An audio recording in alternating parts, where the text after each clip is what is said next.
व्यापारी जो पहले से वहाँ पे खड़े थे, अपनी बेटी को मेट्रो स्टेशन पे रिसीव करने के लिए वहाँ पे खड़े थे और उन्हें वहाँ पे वो सुनसान जगह पे खड़े दिखे और उन्होंने उसे अपना टारगेट बनाया।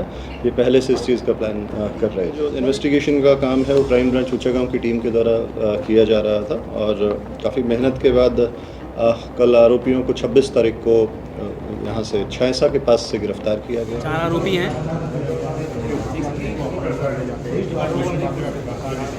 21 मई की रात को बल्लभगढ़ के एरिया के अंदर थाना सेक्टर 8 के क्षेत्र के अंदर रात को कुछ बदमाशों ने हथियार के दम पे एक व्यापारी से उसकी गाड़ी जो है वो लूट ली थी तथा उसका अपहरण किया था और उसे अपने साथ ले गए थे और बाद में जो उनको नोएडा से जो है बंधक जो है उसे वहाँ से छुड़ाया गया था और उसके वापस आने के ऊपर यहाँ पे जो शिकायत दी गई थी उसमें FIR नंबर 332 जो है सेक्टर 8 पुलिस स्टेशन में 379B 394 506 और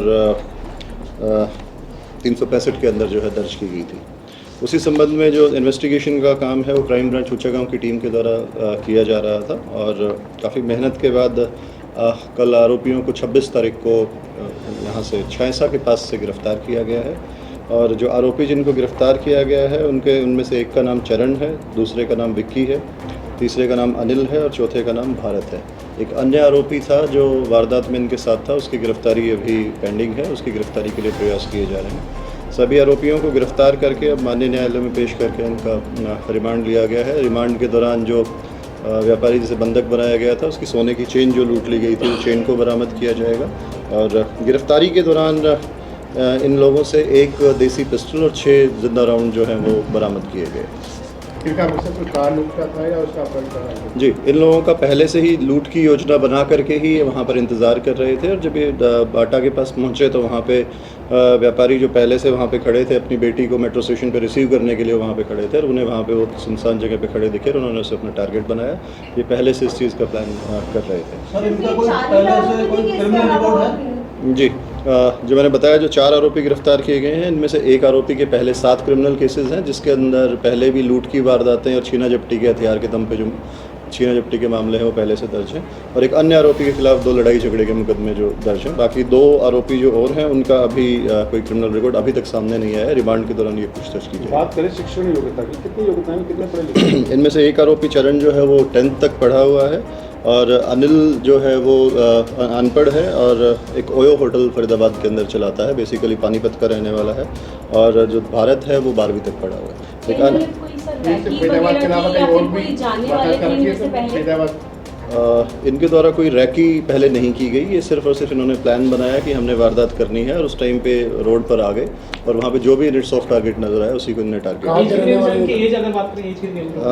इनमें से एक आरोपी जो है वो लगभग 40 वर्ष का है, एक की उम्र 23 साल है, एक की उम्र 28 साल है और इनकी अगर आप जो काम करने की जो आप पूछ रहे हैं तो इनमें से कोई भी प्रॉपर्टी रेगुलरली बेस पे कोई भी एम्प्लॉयड नहीं था। इनमें से एक जो चरण है वो छोटा मोटा प्रॉपर्टी का अपना कोई काम करता है तथा एक अनिल जो है वो ओयो होटल अपना चला रहा है। चरण जो है ये गुड़गांव का सोना का रहने वाला है, अभी फिलहाल ये डब्बा में रह रहा था और एक अन्य आरोपी जो है वो बल्लभगढ़ का रहने वाला है और एक आरोपी इनमें से यूपी का रहने वाला है तथा एक अनिल जो है ये पानीपत का रहने वाला है। क्रिमिनल रिकॉर्ड की अगर इनकी बात करें तो मैंने पहले भी बताया कि चरण के खिलाफ 7 मुकदमे पहले क्रिमिनल केसेस जो हैं लूट के और छीना झपटे के हथियार के दम पे जो मुकदमे पहले से भी दर्ज हैं और एक जो अनिल है उसके ऊपर 2 लड़ाई झगड़े के मुकदमे जो है पहले से। फरीदाबाद में है सर, उसके बाहर भी जो मुकदमे दर्ज हैं वो फरीदाबाद के भी हैं और गुड़गांव के भी हैं। जिनका मकसद जो है केवल अपहरण करना था, गाड़ी लूटनी थी या फिर हत्या करने की कुछ ऐसी प्लानिंग थी? अभी तक की जो पूछताछ में सामने आया है इनका जो पर्पस था वो लूट का था और जो फाइनेंशियल गेन के लिए इन्होंने इस चीज़ को प्लान किया था और जो अन्य इनका जो मकसद अगर कोई रहा होगा तो उसके बारे में अभी पूछताछ जो है वो पुलिस रिमांड के दौरान इनसे की जाएगी। सर, कैसे गुत्थी सुलझाएगी और कितनी मशक्कत जो है पुलिसकर्मियों को करनी पड़ी और कितने दिन का जो है प्रोसेसिंग रहा? आरोपियों के द्वारा पीड़ित की गाड़ी छीनी गई थी और उसी गाड़ी के अंदर लेकर के गए थे तो शुरुआत में जो इन्वेस्टिगेशन की गई थी वो उसी गाड़ी को ढूंढने के प्रयास से ही की गई थी, लेकिन फिर वो गाड़ी नोएडा में एक्सीडेंट होने के कारण वहाँ पे छोड़ करके चले गए थे। तो उसके बाद जो इनको ढूंढने के लिए काफ़ी पुलिस को मशक्क़त करनी पड़ी, लेकिन जो इंफॉर्मेशन बेसिस पर टेक्निकल सर्विलेंस के आधार पे ही इनको पकड़ने में कामयाबी। पहले किसी गिरफ्तारी हो चुकी है? इनमें से मैंने बताया कि 2 आरोपियों का पहले क्रिमिनल केस है जो पहले भी गिरफ्तार हुए हैं। अभी तक सर कितने खुलासे हुए हैं? अभी तक जो ये आरोपी हैं इनसे मैंने बताया, एक जो व्यापारी के साथ जो वारदात की गई थी उसमें इन्हें गिरफ्तार किया। और ड्यूरिंग पुलिस रिमांड गिरफ्तारी के बाद एक अन्य चीज़ सामने आई है कि 21 तारीख को इस वारदात को अंजाम देने के बाद 22 तारीख को इन लोगों ने पानीपत से एक गाड़ी किराए पे ली थी और उस गाड़ी को किराए पर लेकर के वापस फरीदाबाद आए थे। और फरीदाबाद में सूरजकुंड ग्रीनफील्ड के एरिया में इन्होंने उस गाड़ी को लूट लिया। उस संबंध में सूरजकुंड थाने के अंदर भी FIR दर्ज हुई है। तो उस केस में भी इनको जो है डिस्क्लोजर इनने अभी किया है, उस केस में भी इन्हें गिरफ्तार किया जाएगा। इनका कोई ऐसा गिरोह है या कि अलग अलग ये हैं? ये जो सभी हैं आपस में जानकार हैं, एक दूसरे के मित्र हैं। पहले भी 1-2 वारदात में ये साथ रहे हैं और कोई मतलब कि ये कोई प्लान करके जो है वारदात को अंजाम देते थे। जब भी जिस तरीके की ज़रूरत होती है तो आपसी सहमति बना करके वारदात को अंजाम देते रहे। तो पहले भी मुकदमे इनके साथ रहे। बात करें कारोबारी से कोई लूट की कोई बात कुछ इनसे रिकवरी हुई हो या लूटने की कोशिश करी हो? जी, कारोबारी से इन्होंने जो पीड़ित था उससे रास्ते में उसकी सोने की जो चेन थी वो छीन ली थी। उसके पास जो कैश था थोड़ा बहुत वो उससे छीना, तथा जो उसका जो ATM जो था उसका, वो ATM ले जा करके रास्ते में इन्होंने 2-3 जगह पे कोशिश की, लेकिन उसने सूझबूझ दिखाते हुए जो पासवर्ड था वो सही नहीं बताया, इसलिए ATM से कोई ट्रांजैक्शन नहीं हो पाई थी।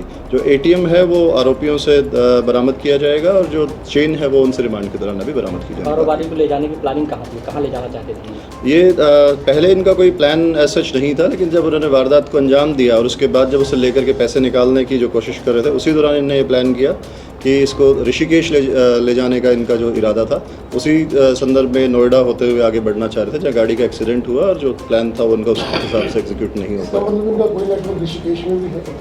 अभी तक कोई ऋषिकेश का ऐसा नेटवर्क नहीं आया है। जो पूछताछ में सामने आया तो उन्होंने बताया कि जी वहाँ पे हम पहले भी घूमने के लिए जाते रहे हैं, तो हमें उस एरिया का थोड़ा सा पता था, तो इसलिए हमने उस जगह को चुना कि उधर हम इसको लेकर के जाएंगे और उस दौरान इसका पासवर्ड पूछ करके और ATM से जो एक्स्ट्रा पैसे निकालने हैं वो कोशिश करेंगे। ज़्यादातर वारदातें इन्होंने गाड़ी में अपहरण कर फिर लूट की, फिर जो ज़्यादातर वारदातें हैं वो लूट की। और भी कुछ इनके गिरोह में और भी होंगे? जी, इनके गिरोह के अंदर अभी कोई अन्य सदस्य, जो मैंने बताया कि एक अन्य युवक है जो इनके साथ शामिल था, जिसकी हमने पहचान कर ली है, उसे गिरफ्तार किया जाएगा। उसके अलावा अन्य किसी आदमी का नाम अभी तक का नहीं आया है।